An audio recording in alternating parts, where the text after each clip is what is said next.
Do ba do ba do ba do ba do ba do ba do ba do. Home is where I want to be. On with the big heart. I guess I must be happy. They saw a 130-pound monster, but he saw his guardian angel.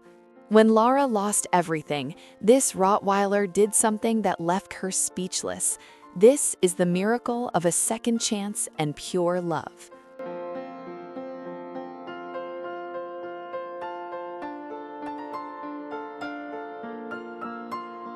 Lara was a woman of habits, a woman whose soul beat in harmony with the quiet of her neighborhood, and every morning on her way to work, she chose the long route for a very beautiful reason. In a small, sunlit garden lived an elderly neighbor and her beloved dog, who had brought 6 little wriggling miracles into the world. These puppies were not just dogs to Lara. With their wrinkled faces and chubby bellies full of life, they were all healthy bundles of fur radiating pure joy. Every day she would stop there, feel their warm breath on her face, and before going to her office, she would leave the food she brought with her in their bowls and a piece of her heart.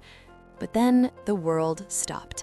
A sudden and severe illness confined Lara to bed for a week and left her weak. When she finally stepped back into the sunlight, the first thing on her mind was that garden. But the silence she found there was so heavy that it felt like her heart had been torn from its place. The house was cold, the garden was empty. There was no barking, no wagging tails. Where there had once been a big family, there was now only a vast emptiness.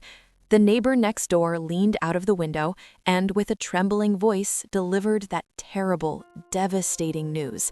The elderly neighbor had passed away last week, and after reports from people in the neighborhood, the authorities had come and taken the dogs toward an uncertain fate. Lara felt as if boiling water had been poured over her head. For days, she wandered through the corridors of her workplace like a ghost, hollow and lifeless. The thought of those innocent souls behind cold metal bars was tearing her apart. She tried to tell herself that this had been a passing bond and that she would get used to it, but that bond had already sunk deep into the depths of their destinies. The feeling of guilt had turned into a physical weight.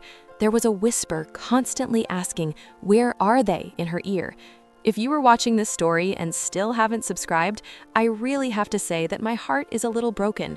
Stories like this need your support. Hit that subscribe button right now. You won't regret it. Now, let's return to what happened next. Lara reached a breaking point where the silence became unbearable, and she realized she could not live even one more second without learning where they were. She grabbed her phone and, with trembling fingers, began calling every rescue center and shelter in the city one by one, praying for a miracle.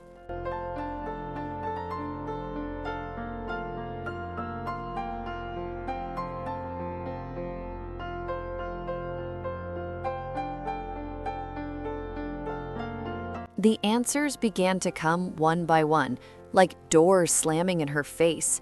"No," they said. "They're not here," they repeated. Each no was like an arrow piercing her heart. It reminded her of that cruel stigma carried on the backs of dogs of this breed.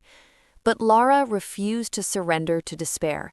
On the edge of the city, she found one last shelter she had overlooked in the first moment of panic. When she called, her voice came out barely as a whisper, like a prayer knotted in her throat. And then came the words she had never imagined she would hear. "Yes, they're here." Lara didn't even call her boss. As if powered by fate itself, she rushed toward the shelter in her car, almost flying. However, when she arrived, another heart-shattering shock awaited her. The mother and 4 of the puppies had already been adopted and had begun their new lives. Only 2 remained, and the shelter worker explained that the center had taken full responsibility for them and was providing all their needs. Lara's heart was pounding in her chest like a trapped mouse. Words began to spill from her mouth like trembling, desperate ocean waves. She told the worker about the morning routines, the food, and how her soul had already been sealed with theirs. She was officially begging, dropping to her knees for just one of them. The worker looked at her for a long moment, seeing that honesty in her eyes, and went to the back. When he returned, he was not carrying a dog, he was carrying a wrinkled, chubby little monster with a huge belly but looked like it had swallowed a melon. As the worker handed over that little honeypot, he said, "His name is Reis." The moment Reis touched Lara's arms, it was as if an ancient and powerful secret had been revealed. The little puppy didn't just sniff her. As if he had been waiting his whole life to find her, as if thirsty, he began licking her face. Lara collapsed onto a chair and burst into sobs as she pressed the little creature to her chest. The adoption papers were signed with trembling hands, but in that moment, the darkness of the past week vanished. She was not just adopting a shelter dog, she was taking back a piece of her soul that she thought she had lost forever.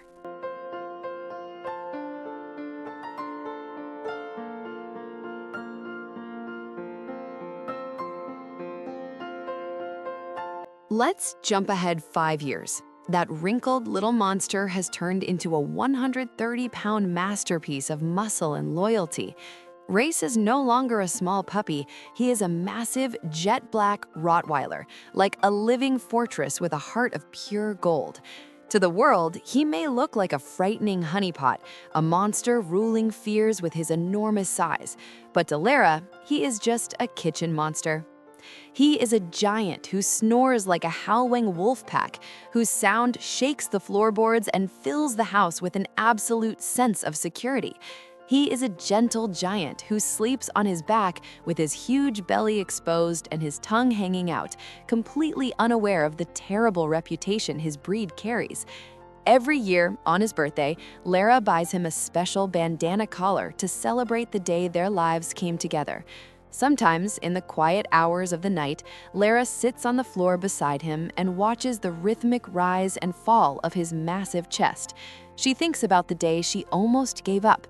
She wonders what her life would be like if she hadn't made that last phone call, if she hadn't listened to that inner voice telling her he was out there somewhere. When she realizes that this 130-pound guardian is still the reason she believes in miracles, her eyes fill with tears. And Reis always understands, sensing the change in his owner's energy. He doesn't just stand there, he places his massive head on Lara's knee and, as if it were a meal he needed to finish, starts licking Lara's tears with the same intensity he had as a puppy. This is a love beyond words, a bond forged in the fire of loss and rediscovered in a crowded shelter. Lara now knows that she didn't save Reis.